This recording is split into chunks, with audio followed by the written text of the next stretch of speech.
Lord Jagannath जिन्हें विष्णु का अवतार माना जाता है, जिनका इंडिया समेत पूरे विश्व भर में पूजा की जाती है। इनफैक्ट लॉर्ड जगन्नाथ में लॉर्ड विष्णु के सारे अवतार के एट्रीब्यूट देखे जा सकते हैं। इसी कारण से अलग अलग ओकेजन पे लॉर्ड जगन्नाथ की पूजा अलग अलग रूप में की जाती है। भगवान जगन्नाथ को विष्णु का 8वां अवतार भी माना जाता है। दोस्तों, भगवान जगन्नाथ से जुड़ी कई मिस्ट्री हैं।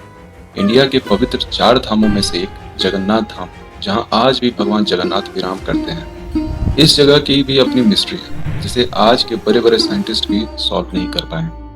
इंडिया में टोटल 4 धाम हैं। इन सभी धामों में से नॉर्थ में आपको बद्रीनाथ मिलेंगे, ईस्ट में आपको जगन्नाथ मिलेंगे, साउथ में आपको रामेश्वरम मिलेंगे और वेस्ट में आपको द्वारिका मिलेंगे। यानी इंडिया के अंदर ये टोटल 4 धाम ही लोकेटेड है। वेदों के अनुसार कहा जाता है कि 4 धाम भगवान विष्णु के द्वारा काफी पसंद किए जाते हैं और कहा और माना जाता है कि भगवान विष्णु रामेश्वरम में स्नान करते हैं, जगन्नाथ में भोजन करते हैं, बद्रीनाथ में मेडिटेट करते हैं और द्वारिका में आराम करते हैं। इसलिए इसे 4 धाम कहते हैं। इन 4 धामों को ऋषि शंकराचार्य ने 8वीं शताब्दी में स्थापित किया था। धाम का अर्थ है एक सीक्रेट प्लेस। हिंदुइज्म यानी हिंदू धर्म के 4 धामों में से एक जगन्नाथ धाम, जो कि उड़ीसा के पुरी में स्थित है, खुद में काफी रहस्यों और चमत्कारों से भरी है। लेकिन इस मंदिर से जुड़े कुछ ऐसे मिस्टीरियस बातें हैं जिसने पूरी दुनिया को आश्चर्य में डाल रखा है। और क्या क्या मिस्ट्री जुड़ी है इस भगवान जगन्नाथ धाम से और क्यों निकाली जाती है हर साल भगवान की रथ यात्रा, इस वीडियो में हम उन सभी मिस्टीरियस और इन सभी कारणों की चर्चा करेंगे। तो आइए शुरू करते हैं। जगन्नाथ धाम हिंदू धर्म के 4 धामों में से एक है।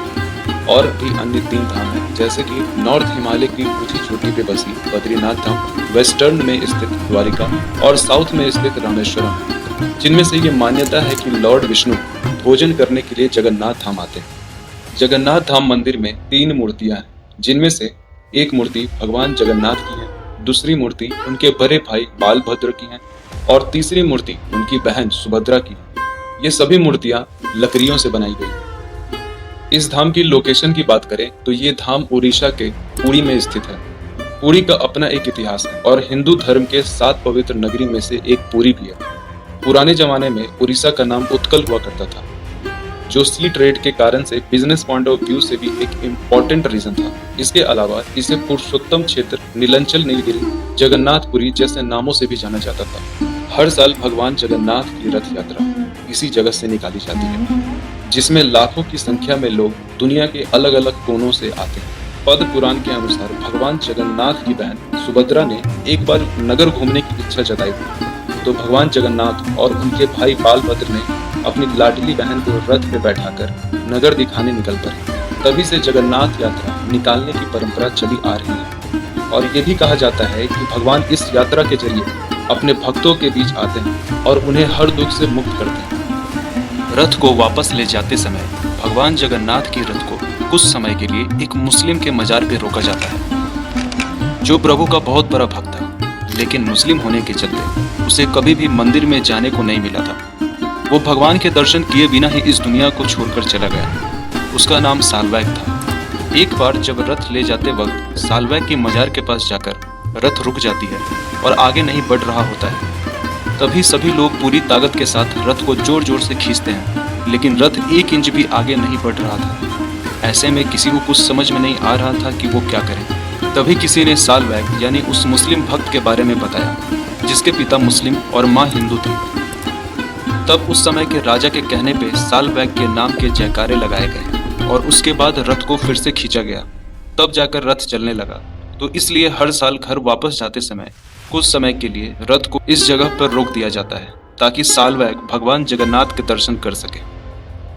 पुरी में स्थित जगन्नाथ धाम की खास बात यह है कि जहां हर मंदिरों में भगवान की मूर्तियां पत्थर या फिर किसी मेटल की होती हैं, वहीं जगन्नाथ मंदिर में मूर्तियां लकड़ी की हैं और इन मूर्तियों को लेकर कई सारे रहस्य हैं। इन मूर्तियों को हर 12 साल में बदला जाता है।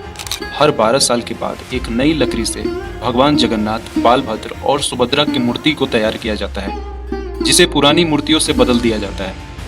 मूर्तियों को बदलना इतना आसान भी नहीं होता है, क्योंकि इस इवेंट को बहुत सीक्रेट तरीके से किया जाता है।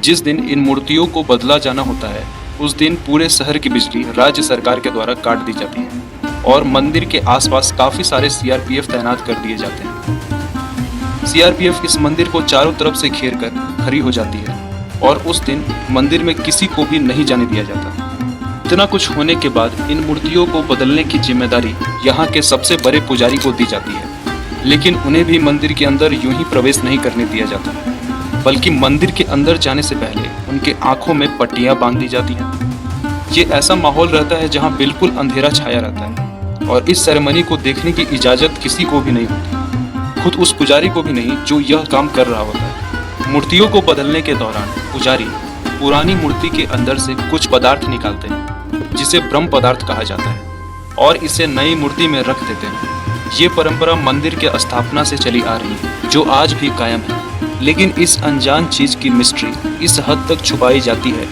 कि मूर्ति बदलने वाले पुजारी को भी दस्ताने पहना दिए जाते हैं, जिससे ब्रह्म पदार्थ को पुरानी मूर्तियों से निकालकर नई मूर्तियों में रखते समय इसे छू कर भी महसूस किया ना जा सके। जिन पुजारियों ने इस काम को किया है वो बताते हैं कि उन्हें उस ब्रह्म पदार्थ को हाथ में लेने पे उन्हें ऐसा महसूस होता है कि कोई जीवित चीज उनके हाथों में है, मानो कुछ ऐसा जो खरगोश की तरह उछल रहा हो, लेकिन वो क्या है इसकी जानकारी किसी को नहीं। आइए अब इसके पीछे के रोचक तथ्य को जानते हैं और समझते हैं कि आखिर यह ब्रह्म पदार्थ है क्या। एक मान्यता यह है कि जब भगवान श्री कृष्ण ने अपना देह त्याग दिया तो पांडवों के द्वारा उनका अंतिम संस्कार तो कर दिया गया और फिर उनका पूरा शरीर 5 तथ्यों में विलीन हो गया, लेकिन उनका हृदय बिल्कुल सामान्य और जिंदा रहा और बिल्कुल सामान्य अवस्था में धड़कता रहा। कहते हैं कि उनका हृदय आज भी सुरक्षित है और लॉर्ड जगन्नाथ की मूर्तियों के अंदर आज भी उसी अवस्था में धड़क रहा है। ब्रह्म पदार्थ के रूप में जिस चीज को लॉर्ड जगन्नाथ के पुरानी मूर्तियों से नए मूर्तियों में रखा जाता है वो और कुछ नहीं बल्कि लॉर्ड कृष्ण का हृदय है जो आज भी जीवित है। कहा जाता है कि यदि कोई व्यक्ति इसे देख ले तो उसकी मृत्यु कुछ क्षणों में ही हो जाएगी और इसी कारण से इस सेरेमनी को बिल्कुल सीक्रेट तरीके से कंडक्ट किया जाता है। हम जानते हैं कि जगन्नाथ धाम समुद्र के किनारे स्थित है। इस मंदिर में अंदर जाने के लिए अनेक द्वारों में से एक सिंह द्वार है। समुद्र के किनारे स्थित होने से समुद्र के लहरों के किनारे से टकराने की आवाज आती है, लेकिन जैसे ही कोई व्यक्ति इस सिंह द्वार से मंदिर में प्रवेश होता है लहरों की आवाज आनी बंद हो जाती है।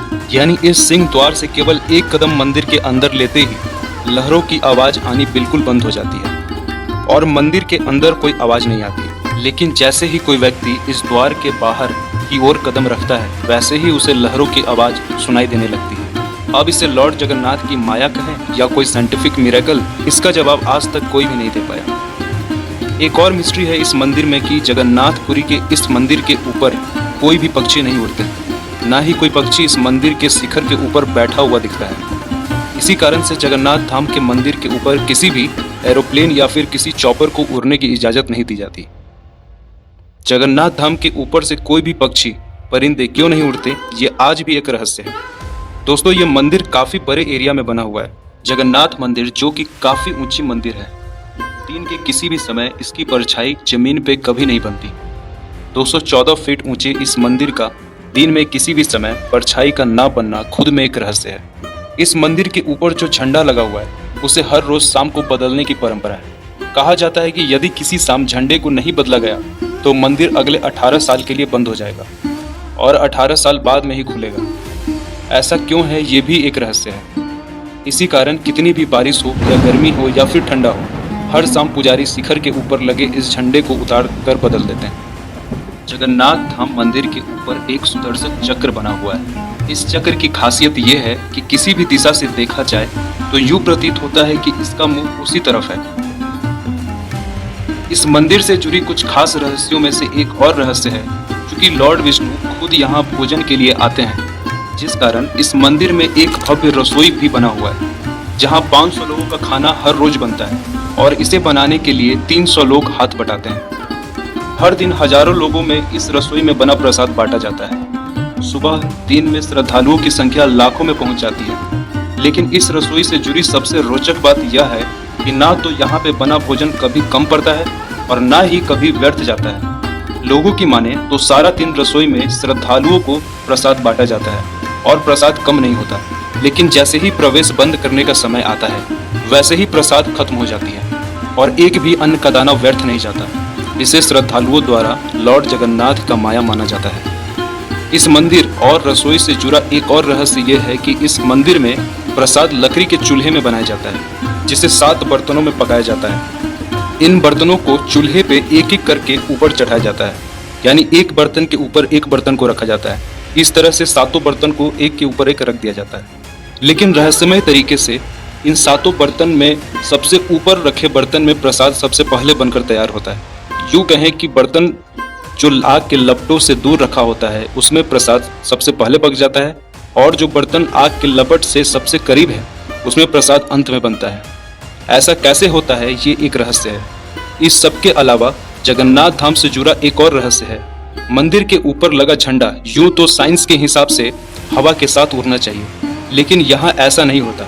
मंदिर के ऊपर लगा झंडा हवा के दिशा के विपरीत दिशा में उड़ता है। इस झंडे का ऐसा करना एक अपने में रहस्य बना हुआ है। शायद इन्हीं रहस्यों के कारण जगन्नाथ धाम श्रद्धालुओं के लिए अन्य धामों से सबसे ज्यादा आकर्षित प्रतीत होता है, और कई श्रद्धालु इस मंदिर की माया को महसूस करने के लिए पुरी जाते हैं। इतने सालों के बाद भी आज तक जगन्नाथ धाम से जुड़े रहस्यों का खुलासा नहीं हो पाया। पर रहस्य खुले या न खुले, पर भक्तों की मान्यता और विश्वास जगन्नाथपुरी धाम में अटूट बना हुआ है।